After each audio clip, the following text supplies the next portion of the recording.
La Casa de la Cultura Jurídica. Yo soy Sofía Treviño, estoy con María Fernanda Pincus Aguilar, directora de la Clínica Jurídica de Derechos Humanos de la Universidad Nacional Autónoma de México, y con la licenciada María Dolores Higareda. Ella es secretaria de Estudio y Cuenta de la ponencia del ministro Alfredo Gutiérrez Ortiz Mena. Yo soy Sofía Treviño, yo soy investigadora del Centro de Estudios Constitucionales de la Suprema Corte y me da mucho gusto estar con ustedes hoy. Básicamente el tema de esta sesión, lamento que se haya tenido que posponer, pero por razones fuera de nuestras posibilidades eso pasó. Muchas gracias por estar aquí con nosotros hoy. El tema de hoy es el modelo social de discapacidad. Hemos elegido discutir estas sentencias por la trascendencia del tema que ha tenido recientemente la Corte. La Corte ha venido resolviendo casos de derechos de personas con discapacidad ya desde hace varios años. Pero este año en específico han salido sentencias relevantes y se han rediscutido temas que ya se habían discutido en años anteriores, con nuevas interpretaciones, con nuevas reflexiones de la Corte que creemos que es importante que ustedes conozcan. Creemos que es importante que la gente esté actualizada sobre lo nuevo que la Corte ha dicho en esta materia, en especial por la cantidad de asuntos que se han venido resolviendo y por la importancia de estos asuntos.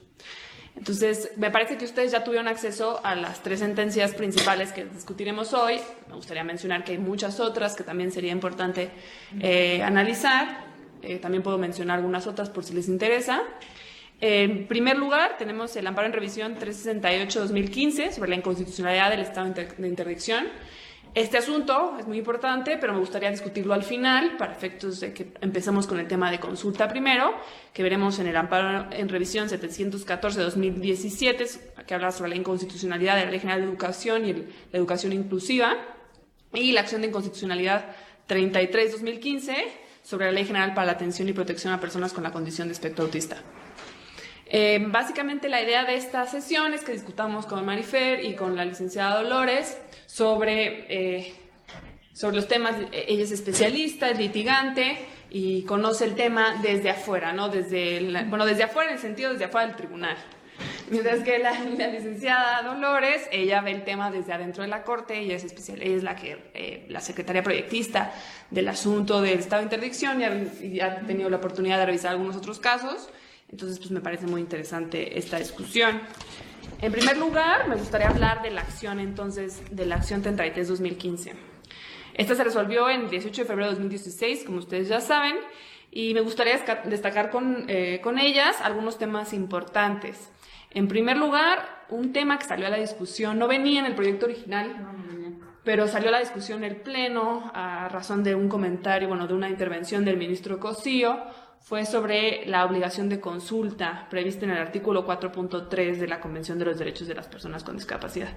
Entonces, me gustaría platicar un poco contigo de qué significa el artículo 4.3. Bueno, los ministros no se han puesto de acuerdo, pero podemos dar algunas señales de qué es lo que ha dicho la Corte en relación con este artículo y por qué fue importante en este caso esta discusión. A ver, yo una de las cosas que considero muy importantes es que esta es la fecha de la sentencia. Estamos hablando de 2016. ¿Qué significa esto? Que el tema de consulta estaba solamente, que no es la convención, en el 4.3 de la convención. No se había emitido alguna observación del Comité sobre los Derechos de las Personas con Discapacidad, que es el encargado de interpretar la convención, sobre el tema. No había habido un pronunciamiento que aclarara, que explicara, que diera cierto contenido al artículo 4.3.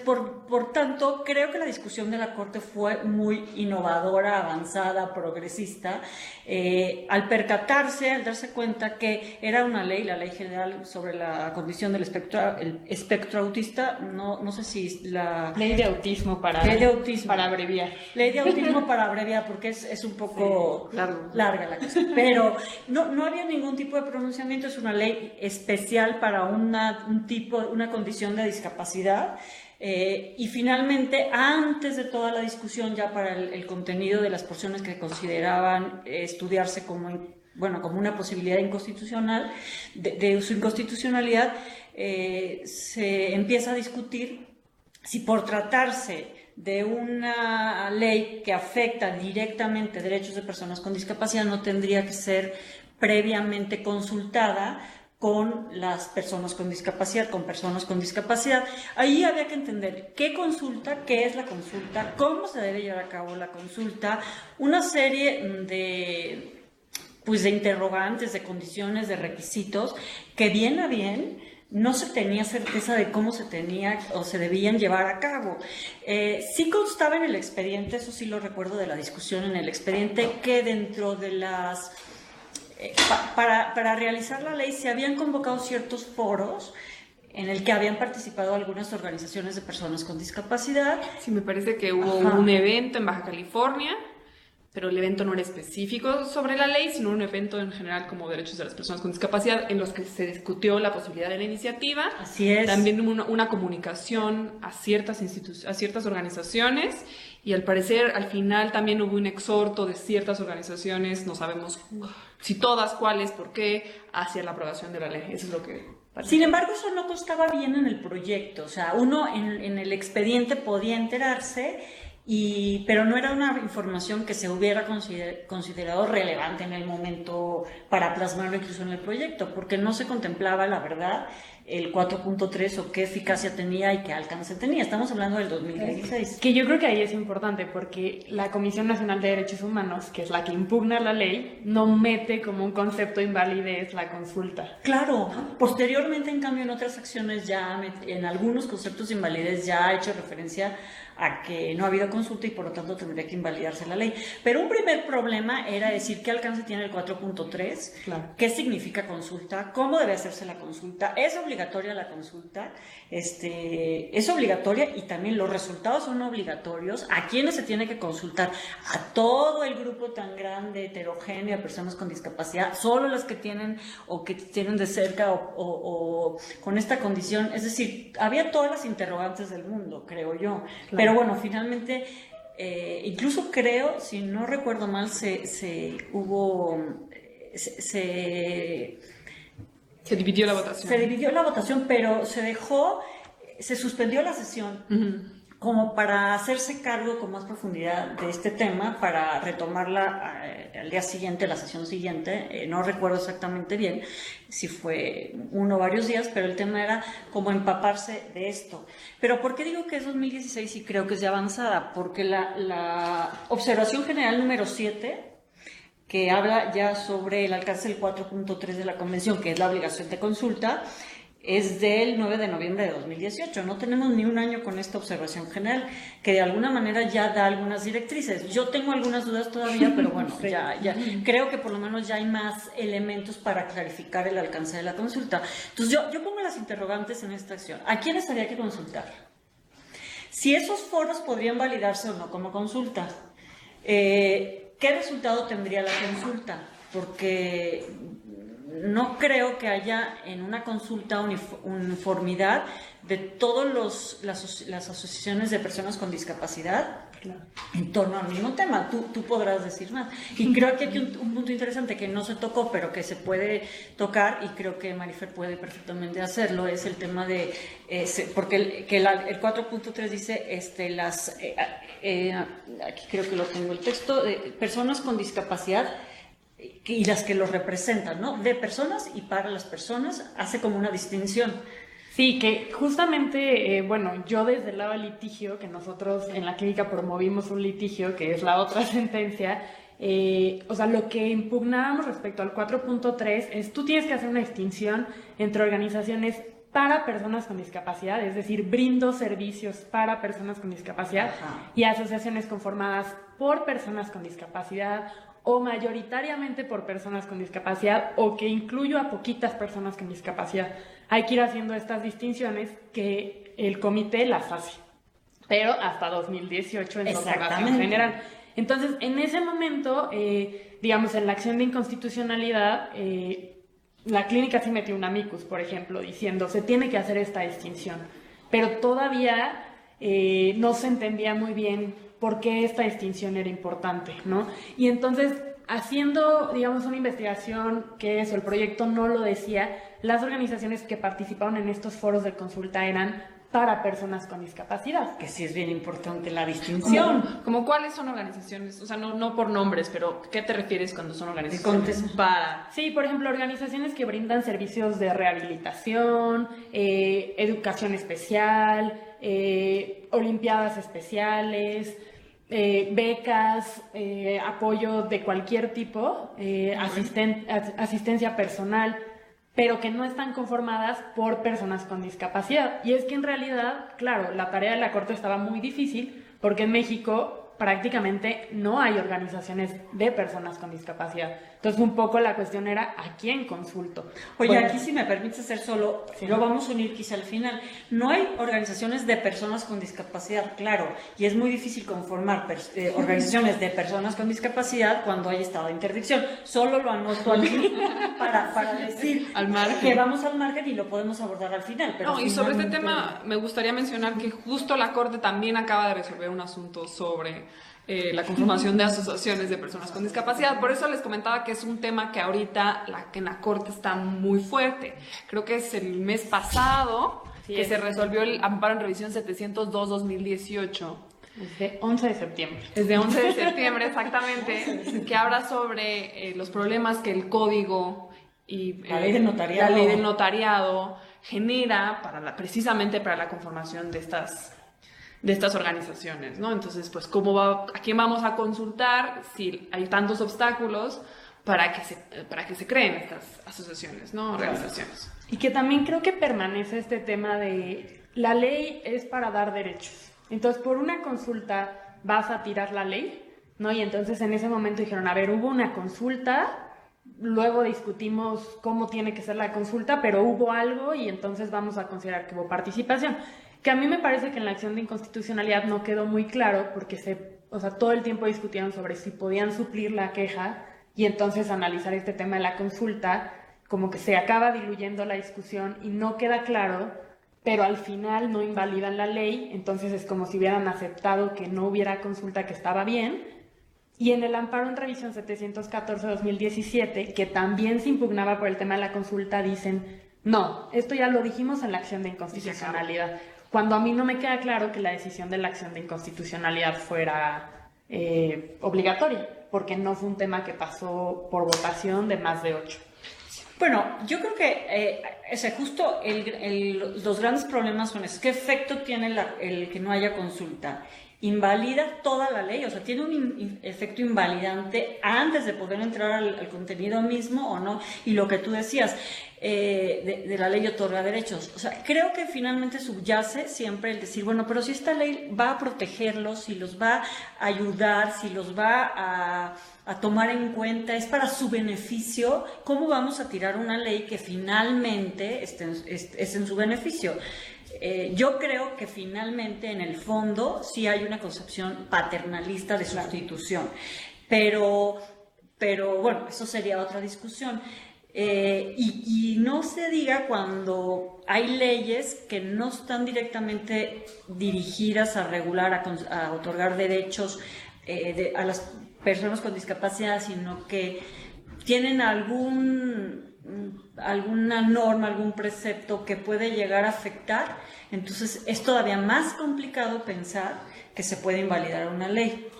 Ahora, de esta acción a la última, el 68, ya hay un efecto invalidante por consultar. Sí, me gustaría hacer esta aclaración. El engrose todavía no está disponible, por eso no se los mandamos, pero recientemente otra vez, el 27 de agosto de 2019, se resolvieron las acciones de inconstitucionalidad 68-2018 y 101-2016, en las que se resolvió sobre la inconstitucionalidad de un decreto que reformó la ley para la inclusión de las personas con discapacidad en el Estado y municipios de San Luis Potosí, y en el que se reformó también la ley para la atención integral de las personas con síndrome de Down para el Estado de Morelos.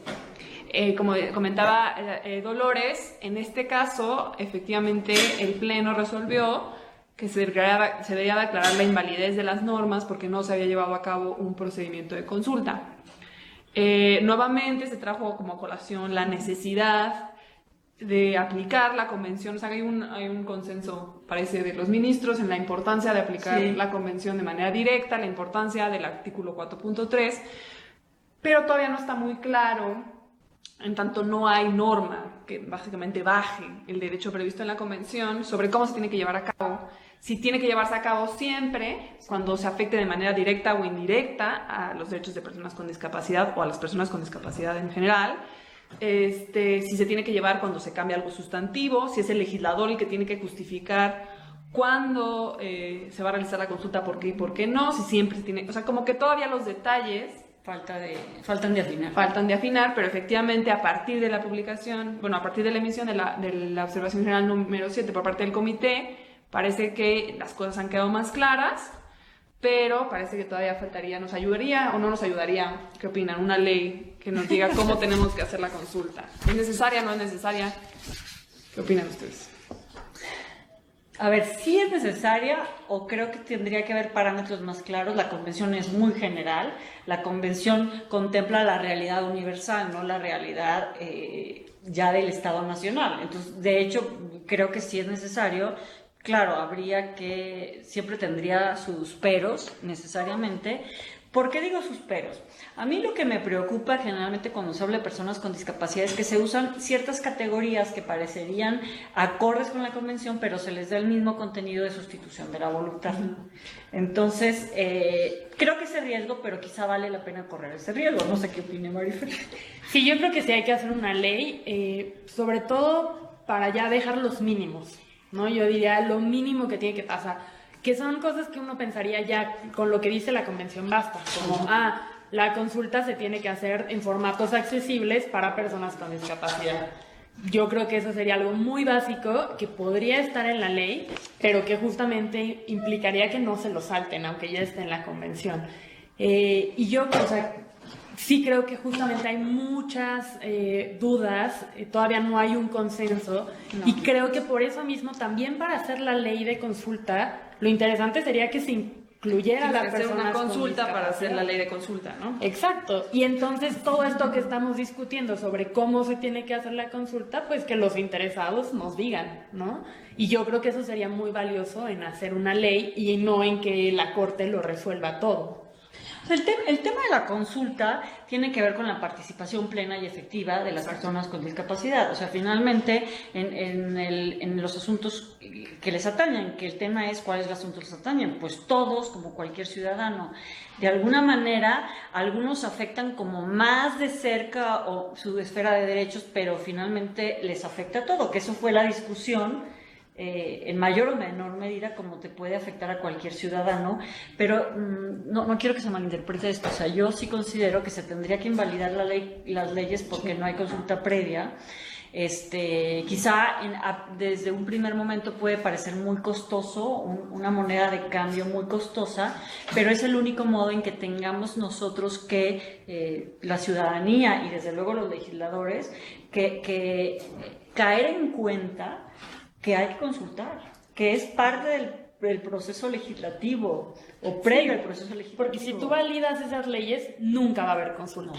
En cambio, si tú dices, no te voy a pasar las leyes, entonces sí vas a tener, te obligan a hacer una consulta. Y yo creo que eso es lo valioso, porque justamente, por ejemplo, la de autismo pasó y entonces ahora sacaron la de síndrome de Down en el estado de Morelos. Y así van a seguir sacando hasta que digan no. Bueno, y la de Morelos, sí se invalidó por consulta, y también la de inclusión, ¿no? Sí, inclusión para personas con discapacidad en San Luis. También se invalidó por falta de consulta. En una de ellas sí había concepto de invalidez del promovente de la acción, en otra no, fue por suplencia de la queja. Y ahí también hubo unas mesas de trabajo, perdón, pero no recuerdo cuál de las dos. Creo que en la de inclusión en San Luis Potosí, pero respecto de en la acción fue respecto de un decreto de reforma. Mientras que para la emisión de la ley de inclusión, al parecer sí hubo, o sea, toda la ley sí hubo algunas mesas de discusión, pero otra vez con formatos que no sabemos a quién llamaron, no sabemos cómo los llamaron, si la manera en la que los llamamos fue así. O a las organizaciones que son más cercanas a mí, me caen bien, o qué sé yo, ¿no? O sea, puede haber como... Nos falta todavía determinar, pero creo que determinar las bases de la consulta, pero creo que la observación sí da ciertos parámetros. Y el efecto también es entender que no lo hemos tenido porque no hemos estado en ese caso, ¿cuál es el efecto de la consulta? ¿Es vinculante o no es vinculante? No hemos tenido ese supuesto como tal, y también no necesariamente en la consulta todas las opiniones de las organizaciones de y para las personas con discapacidad van a coincidir. Habrá pues discordancias. Sí, se va a hacer una votación, ¿no? ¿Qué va a pasar, no? Claro. Va a ser por mayorías o no. Ahora, sí es verdad que en algún lugar de la observación dice, no habla de vinculación como tal de la consulta. Por lo tanto, sé que, o sea, también se ha trasladado algunas de los caracteres generales de la consulta de indígena, que está más regulada, o por lo menos hay más jurisprudencia, más trabajo, a la consulta de personas con discapacidad. Si mal no recuerdo, en indígena se dice que sí es vinculante. Aquí no se dice que es vinculante, pero sí se dice en algún momento que se tiene que informar. Se tiene que informar del resultado de la consulta y además dice, se tiene que tomar en consideración y justificar por qué se va a adoptar o por qué no, pero sí nadie ha dicho que tiene que ser vinculante y eso pues sí resulta interesante. Que a mí, o sea, comparando los dos momentos, el de la 33-2015 y ahora estas dos, en la 33-2015 yo tengo anotado que el ministro Saldívar, el ministro Gutiérrez Ortiz Mena y el ministro Franco hacen como en su participación dicen, bueno, yo creo que la consulta tendría que cumplir con los mínimos, que yo creo que se inspiran en la consulta indígena, ¿no? Sí. Que dice, tiene que ser previa, tiene que ser de buena fe, que es en este sentido, de aunque no sea vinculante, no consulto nada más por requisitos. Por formalismo. Con la intención de sí incorporar los comentarios. Tiene que ser accesible, que en el caso indígena es culturalmente accesible y acá es cognitivamente accesible, visualmente accesible, pues accesible para todas las discapacidades, ¿no? Que no es lo mismo una que otra. Esas son las tres cosas que recuerdo que sí anotan y que me parece curioso que ahora en estas acciones de inconstitucionalidad como que no se meten a las características de la consulta, sino discuten todo el tiempo, ¿no? Cuándo se consulta y cuándo no, que me parece mucho más conflictivo, porque además, digamos, yo en preguntas que he estado en otras conferencias, que me gusta escuchar la opinión de otras personas y dicen, claro, porque yo por ahí escuchaba, por ejemplo, no se tiene que consultar si eliminamos la interdicción o no, porque eso está en el artículo 12 de la Convención, clarísimo, hay capacidad jurídica para todos. Pero luego hay quien dice en estas conferencias, sí, las personas con discapacidad son las que tienen que identificar la interdicción es violatoria de mis derechos. Porque si no, sobre pretexto de decir, está clarísima la inconvencionalidad, vamos a empezar, esto no se tiene que consultar porque objetivamente es inconvencional. Entonces sí me parece que empieza a ser como muy pantanoso y entonces yo creo que lo importante es también mantener la humildad y decir, vamos a discutirlo en serio. Porque si por no ser políticamente correctos empezamos a decir todo se tiene que consultar, pues sí veo ahí una preocupación legítima del ministro ponente de la 68 que dice, entonces, pues una norma tributaria cualquiera afecta a toda la población, incluida la población con discapacidad. Entonces, pero ¿cómo defines si la afecta desproporcionadamente? Exacto, que ahí está el tema. Porque si no tendríamos que consultar todo, pero no me parece que sea suficiente decir, el 4.3 está muy claro, todo lo que las afecta. Pues no, sí está difícil determinar qué afecta. ¿Quién define qué afecta o qué no afecta? Sí, yo creo que no está tan sencillo. Sí, por eso hay que parece que una ley sería útil, al menos como para darle operatividad al derecho, ¿no? Es decir, ¿cuándo? O sea, porque si al legislador le estás diciendo, entonces tienes que consultar todo, porque todo va a afectar a las personas con discapacidad, pues parece que la carga al legislador no parece proporcional, ¿no? Claro. Entonces, pero definir cuándo sí y cuándo no es algo también bastante pantanoso, ¿no? Parece que en caso de duda tendría que ser sí, ¿no? O justifica que es esto que se propone en el proyecto, ¿no? Vas una justificación reforzada de por qué no hiciste la consulta.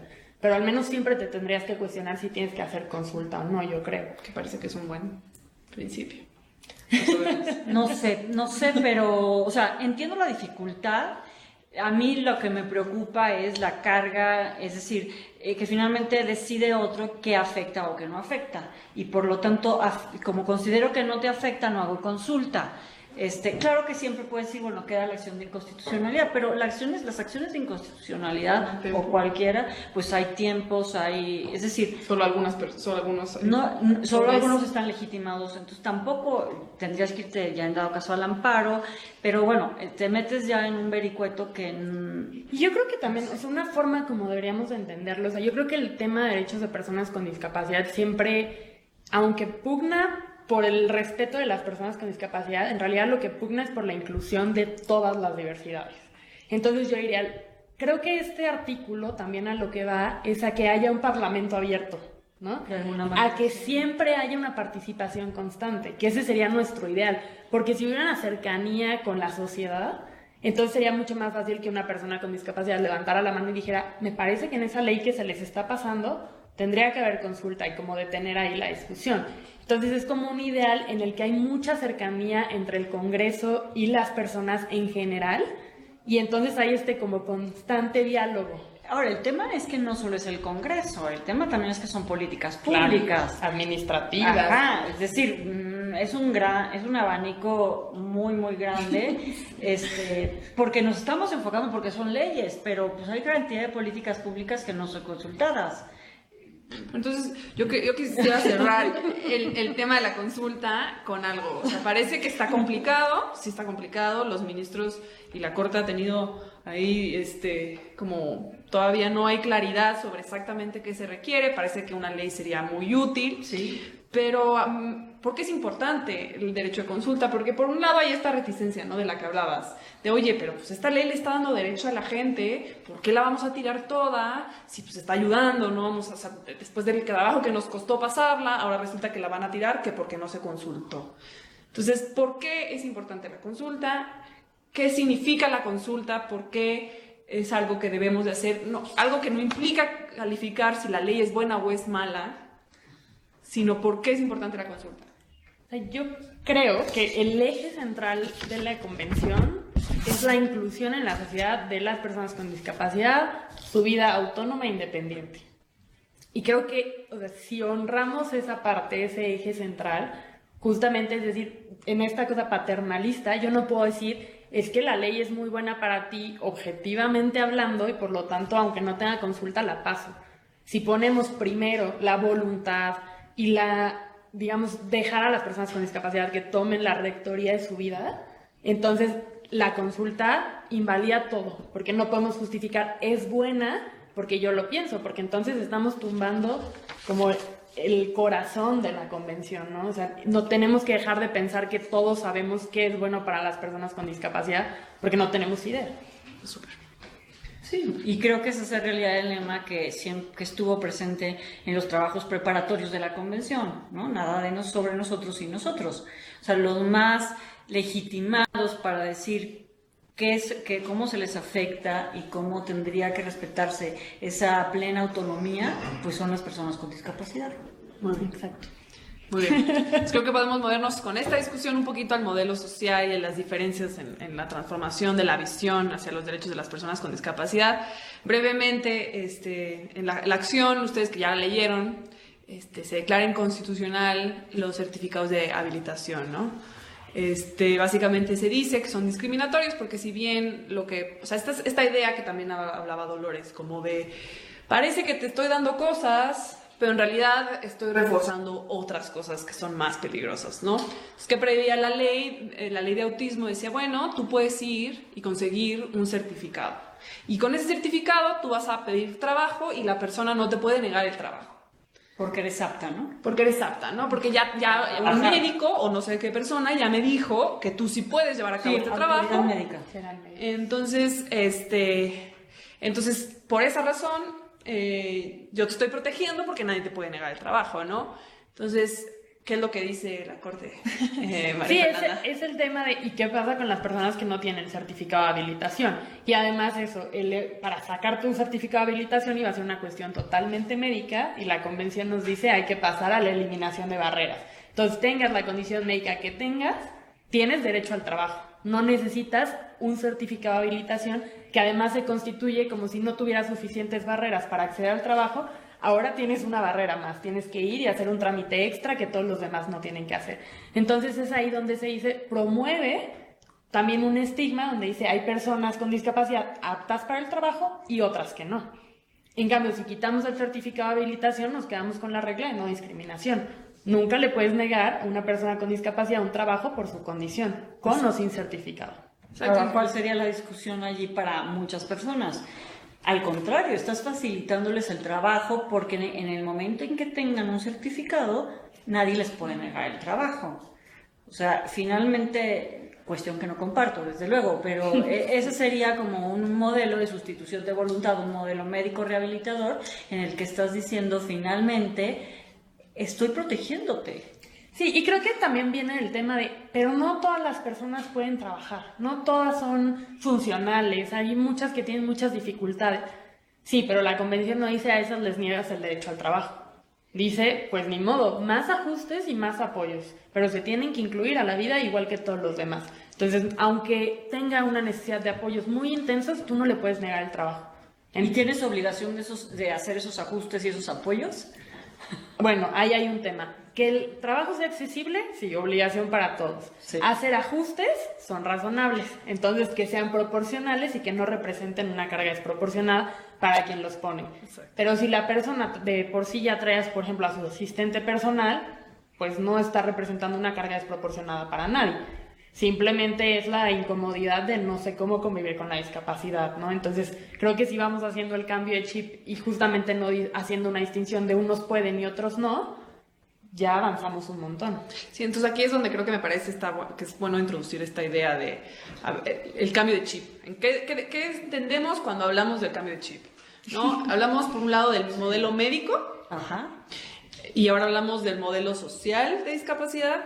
Antes hablábamos, por ejemplo, de la sustitución, el interés superior de las personas, la sustitución de la voluntad de las personas, y hoy hablamos de un modelo en el que se interpreta, ¿no? La mejor, en casos de la imposibilidad en saber la voluntad de las personas se interpreta, pero en la mayoría de los casos lo que se hace es un modelo en el cual nosotros buscamos que las personas sean ellas mismas las que tomen sus decisiones autónomas, les reconocemos capacidad para tomar las decisiones que a ellos les afectan, ¿no? Entonces me gustaría que hablaran un poquito más de estas dos, porque parece que en la primera sentencia, en la sentencia de la ley de autismo, este estudio en el cambio del modelo no está tan claro, mientras que en la sentencia del estado de interdicción ya se habla mucho más, de manera mucho más específica en qué significa este cambio de chip y por qué, mientras que en la sentencia original se habla más como de los efectos estigmatizantes, de los certificados, pero no se habla, como no se desarrolla plenamente el modelo que termina ya desarrollándose en las últimas sentencias de este año y del año pasado. Entonces, ¿quién quiere hablar un poquito sobre la diferencia entre los dos modelos? Bueno, a ver, yo creo que hay que empezar diciendo que el tema de discapacidad ha sido, o sea, las personas con discapacidad existen y han existido siempre. El tema es cómo hemos entendido la discapacidad en la sociedad en general. Ha habido desde un modelo que las excluye totalmente, que las aparta de la sociedad, incluso que las hace objeto de análisis. Yo a veces hablo de este tema de teratología, que es una ciencia que surgió en el siglo XVI, en la que se analizaban las monstruosidades, las deformidades, lo que salía del parámetro de normalidad. El gran tema es decir qué es normal y qué no es normal y desde qué perspectiva se puede considerar normal o no normal. Que es un tema no solo jurídico, sino filosófico, antropológico, etc. Entonces, sí, la discapacidad, la condición de discapacidad siempre ha estado presente, el tema es cómo se ha entendido y cómo se ha integrado. Desde excluirlas completamente hasta entender que es una enfermedad. Es una enfermedad y por lo tanto es una enfermedad que necesita médicos, necesita rehabilitación, necesita asistencia médica, incluso necesita internamiento para poder curarse, para poder controlarse, para poder ser funcional. Y si no puede ser funcional en la sociedad, pues estará recluido o internado. Hasta entender que la condición como tal, la deficiencia, no es propiamente la discapacidad, sino que hay barreras en el entorno, sociales, actitudinales, jurídicas, físicas, etcétera, que hacen que no puedas integrarte plenamente en la sociedad, ni ejercer derechos, ni vivir plenamente con autonomía. Entonces, es un traslado de entender la discapacidad desde la persona que tiene cierta condición hasta entenderla con la interacción entre esa condición con el entorno. O sea, ya hay un cambio radical y entender que no es una enfermedad. El entender que no es una enfermedad es un tema, me parece, tú me corregirás, no es un tema clave. O sea, esto se dijo en la Corte ya hace algunos años cuando se habló de la aparentemente inconstitucionalidad de la ley de seguros, y se ha ido reforzando en algunas de las sentencias, es decir, la discapacidad no es una enfermedad, y creo que desde ahí debemos partir. Entonces, el modelo médico ve la discapacidad como una enfermedad y por lo tanto necesita tratamiento. Sí, esa cura, ¿qué es lo que hace? Normalizar a la persona, ¿no? Si tú no eres normal, no te curaste y entonces te excluyo, ¿no? Que a mí, o sea, hay dos cosas nada más que me gustaría decir. Una es porque luego vemos como, modelo de prescindencia, que es exclusión total, modelo médico curamos y modelo social incluimos, pero como si fueran los otros modelos algo que ya quedó en el pasado. Eso iba a decir justo. Pero son modelos que conviven y que justamente hay que estar súper alertas. Hoy conviven. Y hay que estar alertas y decir, a ver, esto no porque ya es 2019, ya es modelo social. No, eso yo creo que es una cosa como súper importante. Y la otra cosa es, en este tema, creo que lo primero que decimos entonces es quién es persona con discapacidad. ¿No? Porque sí, claro, a veces yo creo que algo que causa confusión es decir, bueno, pero las personas con discapacidad a veces también son personas que tienen una enfermedad, ¿no? O sea, yo, por ejemplo, estoy pensando en un caso de la Corte Interamericana que hablan de discapacidad cuando están hablando de una mujer que tiene diabetes. Entonces, la diabetes, claro que es una enfermedad. Entonces, ¿por qué dicen que las personas con discapacidad no tienen enfermedad o no son personas con enfermedades? Claro, es que una enfermedad puede traer unos factores discapacitantes, ¿no? Entonces, en este caso, por ejemplo, la Corte Interamericana, sí, la mujer tenía una enfermedad, diabetes, por las complicaciones de la diabetes y N número de factores estructurales del centro penitenciario en el que estaba, le amputan una pierna, los lugares no son accesibles, no puede desplazarse dentro del centro penitenciario. Entonces, la diabetes es un factor discapacitante.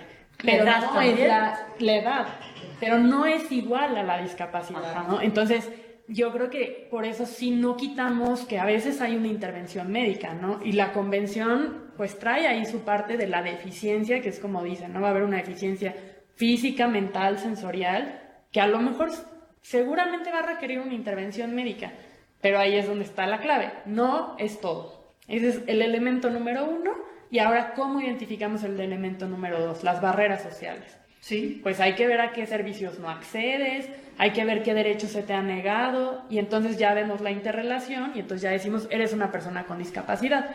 Y eso hace que no todas las personas con diabetes son personas con discapacidad, pero algunas sí. Y también el tema de salud mental. El tema de salud mental. Porque claro, también una persona con un diagnóstico psiquiátrico no siempre va a ser persona con discapacidad. La mayoría de las veces sí, por la exclusión histórica, ¿no? Ahí hay todo un tema de ahorita tenemos un rezago, pero no siempre van a tener que ser personas con discapacidad si no enfrentan ninguna barrera y acceden a todos sus derechos, a todos los servicios igual que los demás, ¿no?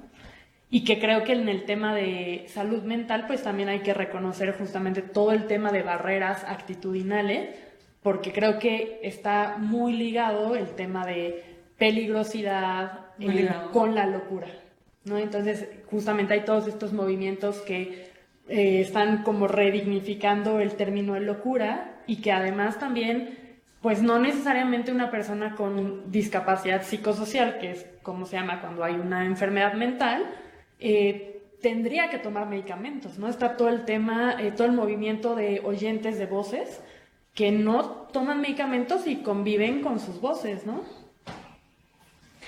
Bueno, quizá para redondear la idea que estamos diciendo entre la distinción de los modelos, coincide efectivamente, hoy por hoy hay la vigencia de los modelos, de los 3 modelos, o de como los quieras dividir, está vigente. Sí. También porque hay muchos paradigmas, o sea, yo creo que las personas hemos convivido con estos modelos y se han trasladado de generación en generación, tanto la exclusión como sobre todo el médico. Quizá el que tiene menos vigencia por lo novedoso que es el de social y de derechos humanos. Pero, pues, ¿cuántos películas, literatura existe sobre internamiento forzoso, exclusión, etcétera, etcétera. De alguna manera entendemos que las personas, o mal entendemos que una persona con discapacidad necesariamente tiene pues ese estigma de que no es persona normal. Claro. Porque tenemos un concepto de normalidad que no admite muchas veces la diversidad de condiciones. Claro. Eso está presente. Por eso a mí me parece tan peligroso, y lo decía al principio, entender estas nuevas categorías de derechos humanos poniéndoles un contenido de modelo médico. Es decir, sí, en la ley de muy bien estoy protegiendo derechos, pero estoy exigiendo un certificado médico. Entonces, justo esto me da pie como a la segunda sentencia, a la de educación inclusiva, porque parece que, y me parece que en la discusión en la discusión de la sentencia específicamente se hace como una observación en ese sentido. Se dice, no importa qué nombre le pongas, si al final lo que estás haciendo es lo mismo que vienes haciendo desde antes. O sea, no importa la intención y no importa los nombres que le pongas a las cosas, sino la visión que tienes alrededor de estas cosas. Y por eso parece que la discusión de educación especial frente a la educación inclusiva, que está en la segunda sentencia, refleja como esta tensión entre como las buenas intenciones o la convivencia de diversos modelos, como parece que esperamos que sea una transición a una visión más social, pero que parece que todavía el modelo social interactúa con los modelos anteriores, ¿no? Entonces, María Fernanda participó en el litigio de la acción, ¿qué número es, perdón? Del amparo en revisión 714, que resolvió 2017, que resolvió la segunda sala el 3 de octubre de 2017. Y quería ver si querías platicarnos, no tanto de la sentencia, porque ya todos leyeron la sentencia, sino como de la experiencia del asunto, ¿no? Por qué es importante la distinción entre qué significa la educación inclusiva y por qué es importante, ¿no? Sí, bueno, a mí me encanta en ese proyecto que retoman lo que dice el relator de educación, de derecho a la educación, que justamente dice, a ver, una educación inclusiva, como les decía, no es solamente inclusiva para personas con discapacidad, es inclusiva para todas las diversidades, donde es una educación centrada en el niño. Entonces, a partir de una educación centrada en el niño o niña, pues tú haces unos ajustes curriculares donde asumes que no todos los estudiantes aprenden de la misma manera. No todos los estudiantes aprenden al mismo tiempo. Digamos con esto que sería como muy básico de, todos somos visuales y entonces nos ponen presentaciones de PowerPoint, ¿no? O todos somos buenos escuchando y entonces pues va a ser una clase, un magistral, ¿no? Entonces, partiendo de eso, lo que la convención dice es, tienes que hacer unos ajustes curriculares para las personas con discapacidad. Entonces, por ejemplo, una persona con discapacidad intelectual lo que necesita es para aprender a multiplicar, y voy a poner un ejemplo porque no significa que todas las personas con discapacidad intelectual necesitan esto, pero bajarlo a lo concreto. Entonces no puede ser un 3x2, necesita tener unas manzanas que representen el 3 y el 2 para poder conceptualizar esas operaciones matemáticas. Eso de ponerle manzanas y peritas es un ajuste curricular, ¿no? O avisar a un niño con autismo que en 15 minutos va a cambiar el profesor para el tema de que si provoca ahí una ansiedad, ¿no? Esos temitas son ajustes curriculares. Y entonces lo que la Corte analiza en esta parte es, dice, la educación especial la tenemos que entender como ajustes. No la tenemos que entender como un sistema que va a ayudar a ajustar las escuelas regulares para que se vuelvan inclusivas. Pero dice, a contrario a lo que había dicho el juez de distrito, dice, no pueden ser dos educaciones paralelas. Y donde tú puedes optar si vas a una o a otra. Porque igual que los certificados de habilitación, dice, el hecho de que tú separes a esa población es discriminatorio. Ese es el tema, ¿no? Normalizamos la exclusión y la separación de las personas con discapacidad cuando nos quejamos de, que hubiera escuelas para niños y para niñas. Nos alborotaríamos todos, ¿no? Entonces es el mismo tema. Pero claro, hoy no estamos acostumbrados a tener la diversidad en un aula. Entonces los profesores dicen, oye, ¿yo qué voy a hacer? Que no saben qué hacer. ¿Yo qué voy a hacer? Y entonces ahorita hay una que son las USAER, que son dependencias de la educación especial, que sí hacen eso, van y capacitan a los profesores. Oye, mira, va a entrar a tu centro técnico o a tu bachillerato técnico una persona con tal discapacidad, los ajustes que requiere son estos, y entonces, claro, los capacitan. Entonces sí está siendo un proceso muy lento, pero yo creo que es como con el tema de la consulta. Si hoy validamos la segregación, nunca va a suceder. En cambio, si hoy decimos, que creo que es lo que dijo la Corte, la educación inclusiva es a lo que tenemos que aspirar. Entonces, la educación especial la tenemos que entender como un ajuste, porque aunque no hay condiciones fácticas hoy, o empezamos hoy o nunca. Porque es como la consulta, vamos a seguir emitiendo leyes sin consultar, y aquí va a seguir habiendo educación especial. Y que claro, como es un amparo en revisión, tuvo efectos particulares, Sí. ¿no? Entonces, claro, si nosotros vamos y le preguntamos a las escuelas de educación especial que todavía existen, ellos no se entienden a sí mismos como un tema de voy a hacer ajustes para la educación inclusiva. Son personas que toda su trayectoria escolar la hacen en una escuela de educación especial y la hacen con otros estudiantes de educación especial, otros estudiantes con discapacidad. Entonces ahí es donde vemos, claro, la educación especial lo que hace es segregar. Y entonces la Corte lo que dice es, está bien que tengas tu educación especial, pero sí la entiendes como que es para hacer ajustes.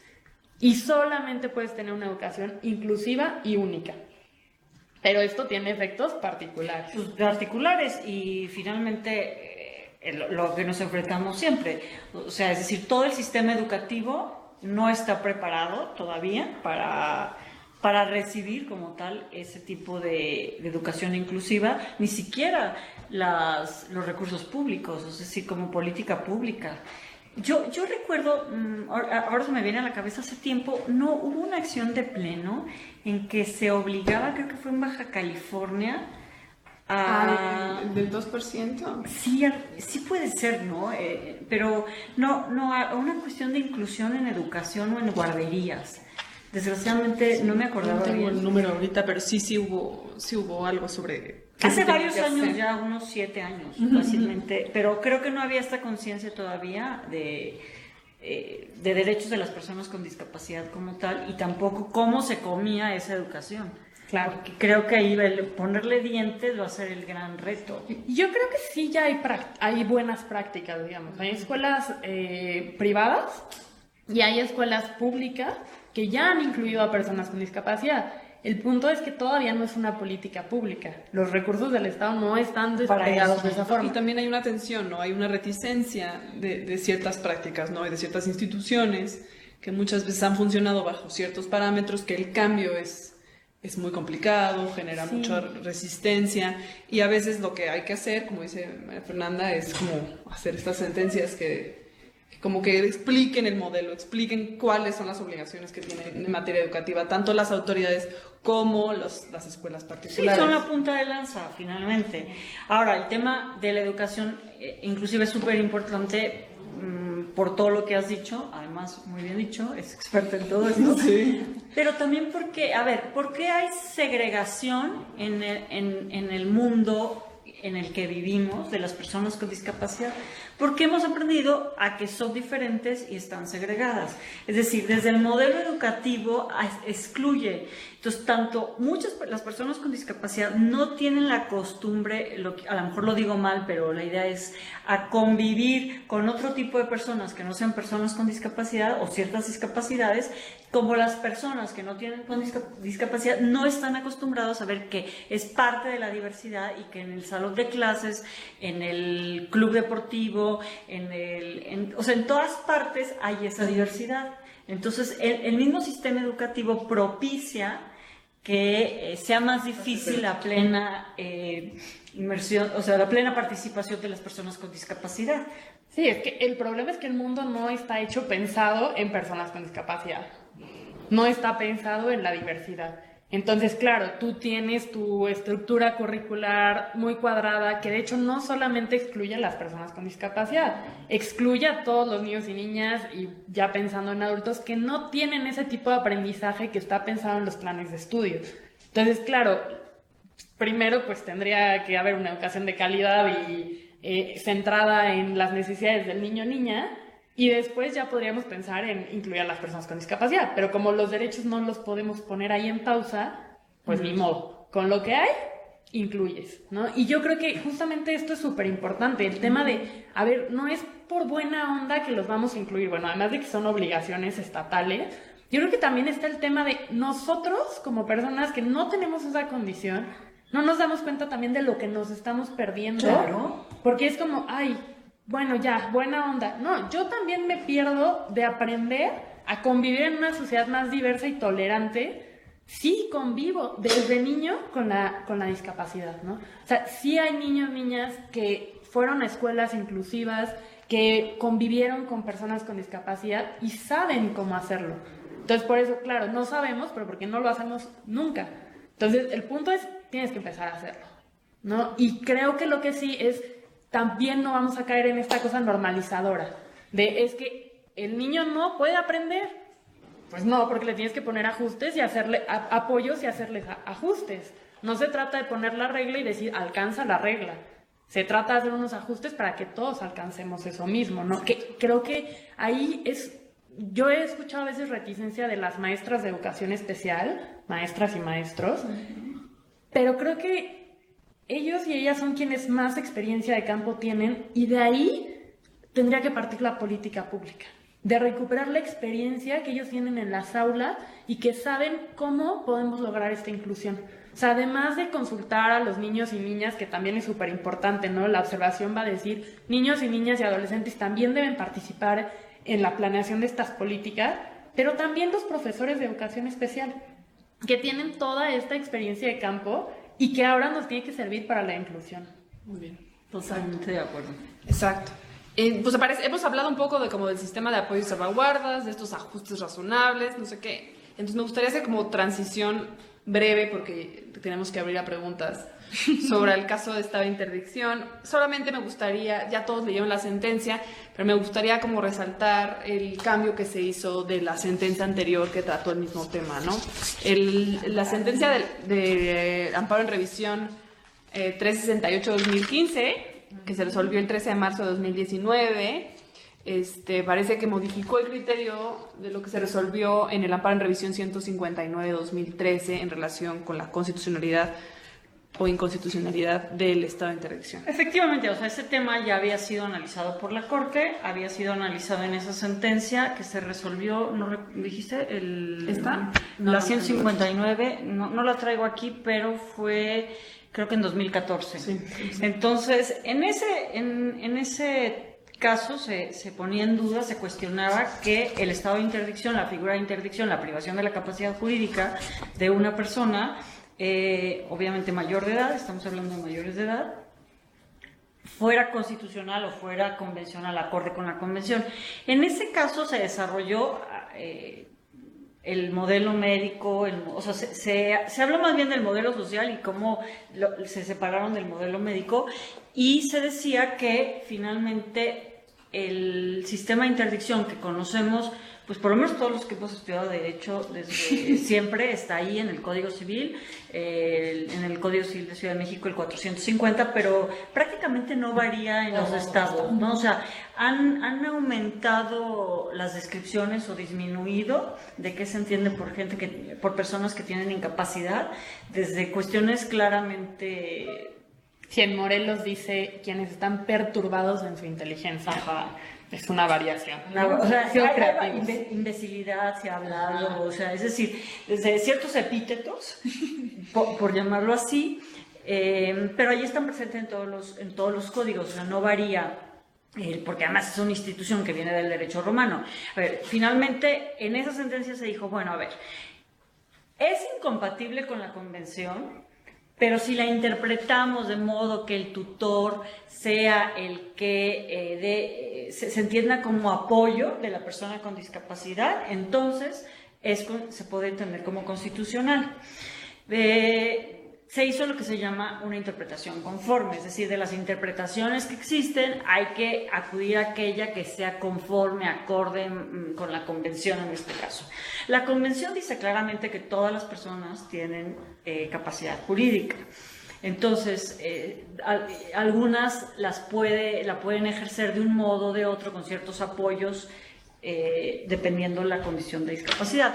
Ahora, esta sentencia que se resolvió, la de 1368-2015, que entiendo que es la que leyeron, lo que nos dice es, a ver, la Corte realiza una nueva reflexión, entiende que las normas discriminatorias, o sea, aquellas que hacen una distinción injustificada, no pueden tener un sustento constitucional. Por lo tanto, son inconstitucionales solo por el hecho de estar allí, porque la discriminación está latente en la misma norma. Por lo tanto, yo no puedo interpretar conforme, no puedo utilizar esa técnica de interpretación conforme, porque una norma discriminatoria es discriminatoria y hay que sacarla. Hay que sacarla y no puede existir.